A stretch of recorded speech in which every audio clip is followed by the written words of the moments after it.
bike. Ayun, nakakuha na tayo ng gloves. Baka na shit, mag-jeep na ako, hindi ko kaya kapakainit. Battery accessories, ano accessories sir? Ay, mirror.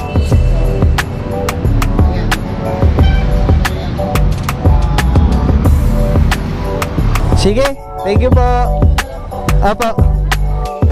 So ayun guys, pauwi na tayo. Iuwi na natin to si Bodge. Oh! Ay! Ako lang ang motor! Kakakuha ko lang nitong motor ngayon. Kailangan ko kasi yan. Kailangan talaga. Pag ano, Pagka mayroon na kayo, doon pwede kayo magpa... doon pa lang. Sige, salamat.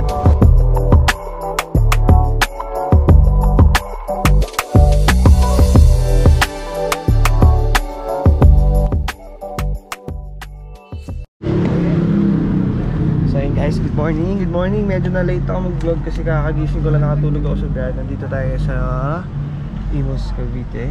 At yun, sa wakas finally kukunin na natin yung ating bagong biling big bike.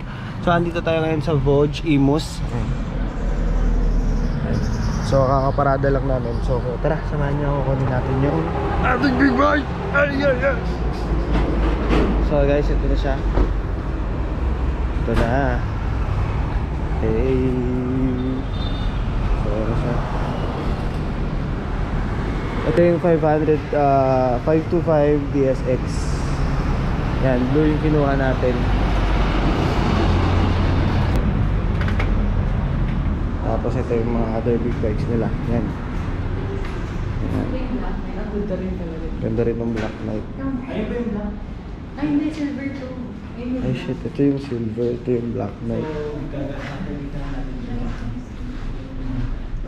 Oh shit, ang ganda rin ng black.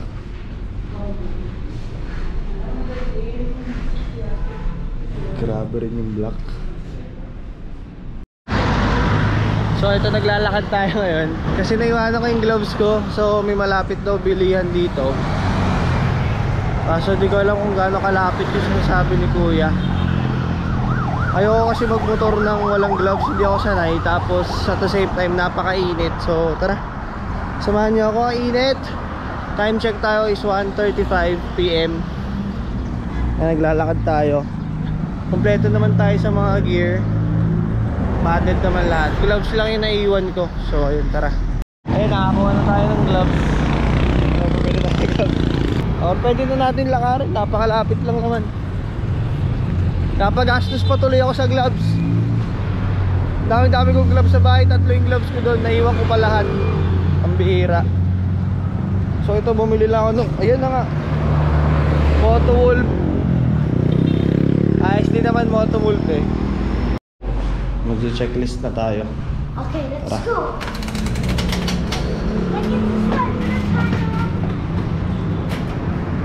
Ito ang frame number sir sa ano, anong tawag niya? Chassis. Frame number. Pero yung actual frame niya nandito sa kabila. Okay. Ganun. Sige po. Tapos ang engine mo nandito. Engine number. Okay. Tools, battery accessories. Ang accessories sir, side Side mirror. Ito. Ayan. Ayan. Sige. Slider. Slider. Bago skid plate. May kasama na slider. Pleto. Accessories niya. Battery start up with the later. Yan. So, ayun o. Yun o. Ang laki ng panel o. laki ng panel. So. Ang engine oil mo sir, dito makikita. May oil hole window. Ilan ang langis niyan? Ang assembly niyan sir, 3.2. 3.2. Pero pag mag-replace ka na, mag-sensor ka na, siyempre ano, 3 liters na rin bibilin mo kasi Okay. 2.7 2.7. ang laman. Okay. Sir, okay. Okay. Kita mo, dumudungaw yung langis mo. Ay, ayos. Okay. Puno. Pero pag andar yan, bababa yan Bababa. kasi Iikot. Oo, Ah. mag-displace na sa loob. Sa cycle na siya Kakarga ng... rin sa filter.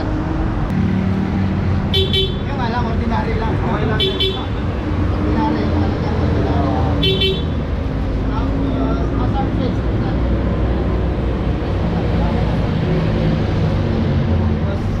Sa likod.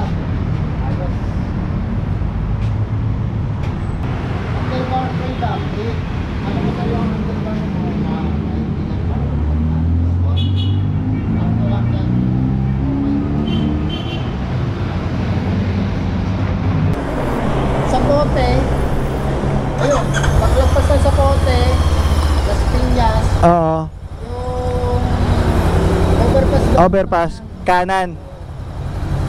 Sige. Thank you po. Kain mo na lang po. Apo. Bye-bye. Kaya yan. Gaan nga eh.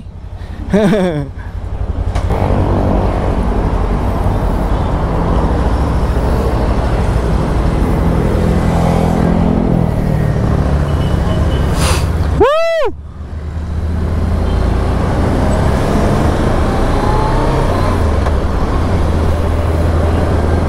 So eto na guys, dala-dala na natin si Bodge. Ngayon uuwi tayo, di natin alam saan tayo magpapagas muna.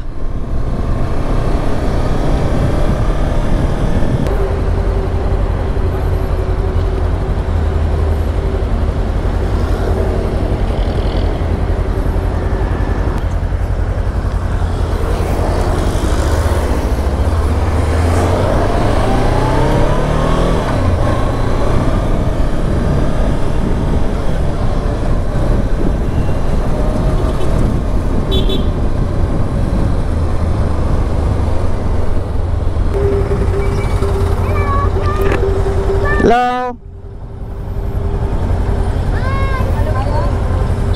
Ayos ah! Angas! So medyo nalilito pa ako sa gearing. Syempre naninibago tayo, pero yung driving niya grabe. Para lang ako naka NMAX na pinataas sa gaan. Tapos yung init okay lang naman sa legs, wala namang problema kasi ma-under naman ngayon. Ay gagi, dapat pala magpapagas ako.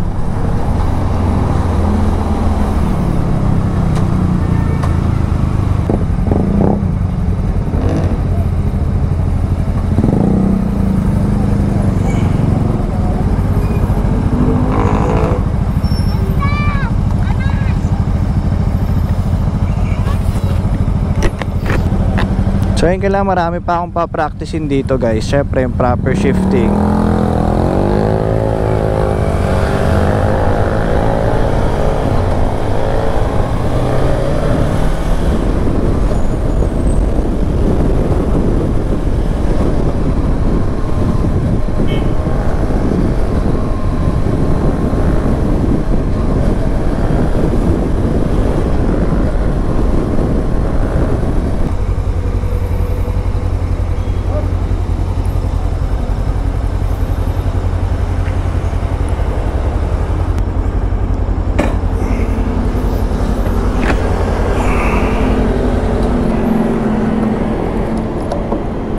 Full tank po.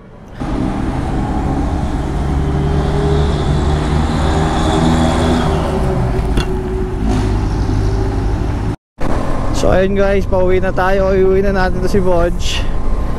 Grabe, napakagaan niya. Hindi ko na-expect na ganito siya sobrang kagaan. Para sa akin ha, kasi ang height ko is 5'8". Hindi ko na-expect na ganito kagaan tong motor na to. Para lang drive ko tong NMAX ko na pinataas. So ayun, napakagaan niya. Solid. Medyo nangangapa pa ako sa shifting dahil syempre ganun talaga, bagong motor eh, tapos clutch pa. So galing kasi tayo sa scooter, so kaya hindi naman tayo ganun kagaling, pero may knowledge tayo sa paggagamit ng clutch, so hindi tayo mahirapan. Kaya yan, let's go. Pagpasensya nyo na ang aking gearing dahil ako'y nag-aaral lang sa YouTube yung mga paano mag-gearing. Ito lang hirap dito, ma-traffic.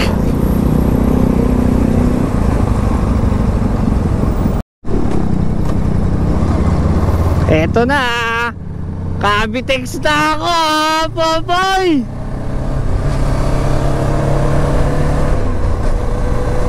Popoy! Asan ka na, Popoy? Gagi, sarap mahiga. Oh!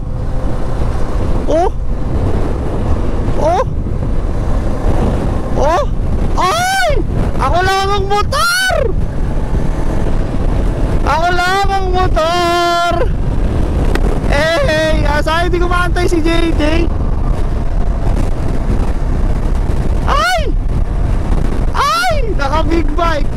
Gagi, ang sarap sa feeling, gagi.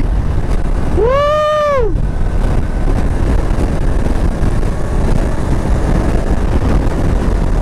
Woo! Woo! Sayang hindi natin maantay si JJ, wala tayong aantayan dito.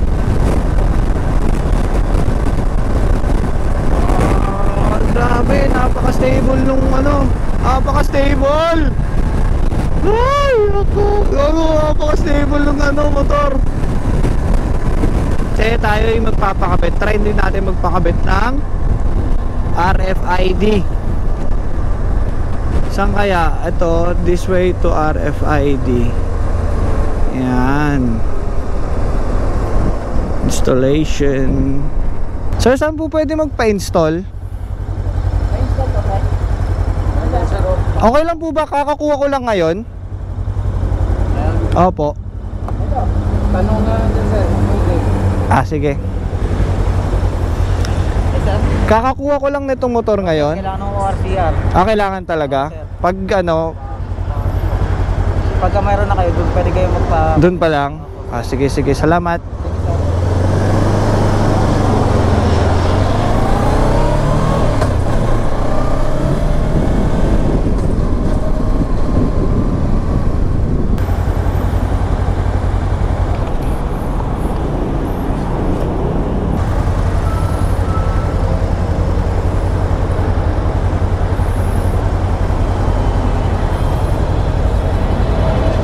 Thank you kay kuya.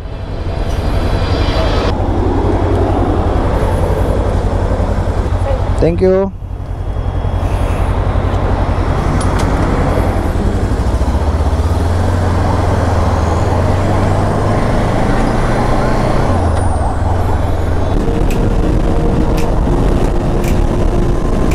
Easy 120.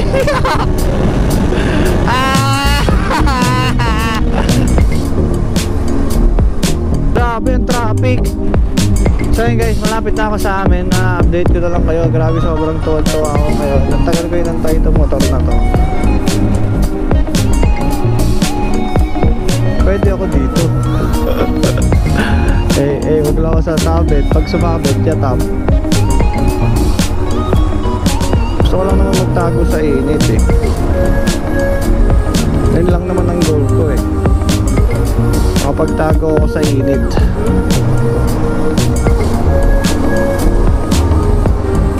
Yan, dito tayo sa gitna. Balik sa middle, sa lane. So matotal, napakaganda nitong motor na to. Ay pusa, wala akong masabi. Para na sa isang beginner, magandang motor to. Magaan siya, hindi siya mahirap dalhin, hindi siya sobrang lapad. Ako naman, okay lang sa hindi siya mas ganun kalapad yung pagka handlebar niya. Kasi meron ibang mga hanggang dito malalapad eh. Tapos ito, normal makakasingit ka pa naman ng normal dito. So pwede pa.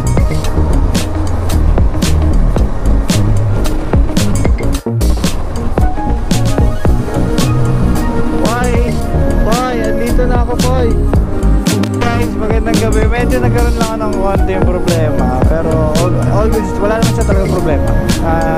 Medyo nagasgas lang yung dito ko. Ditong part. Tapos, galing akong 01 Moto. Nagpalakabit ako ng aking top box sa likod. Ayan, kung makikita nyo, nasa likod yung top box. Tapos, tank pad. Nagpakabit tayo.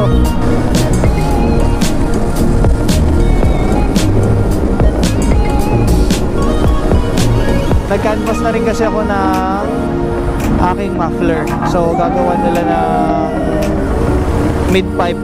Gagawa pa sila. Late na ako kasi nakarating kaya hindi na talaga na ano. Tapos yung ilaw, papakabit tayo ng ilaw. Although maliwanag naman yung ilaw niya, in fairness, kasi meron siyang kasamang MDL.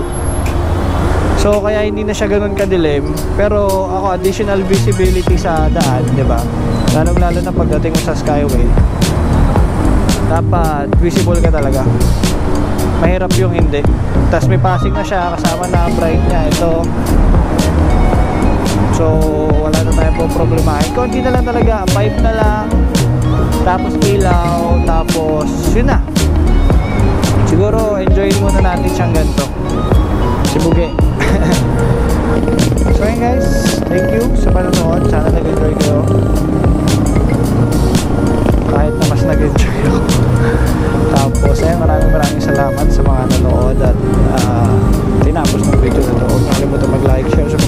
channel.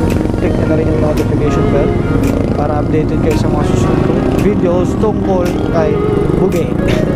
Kay Butch 525 DSX. Yan. So yun lang. Paalam. Walang bomba kasi walang pipe. Bye bye.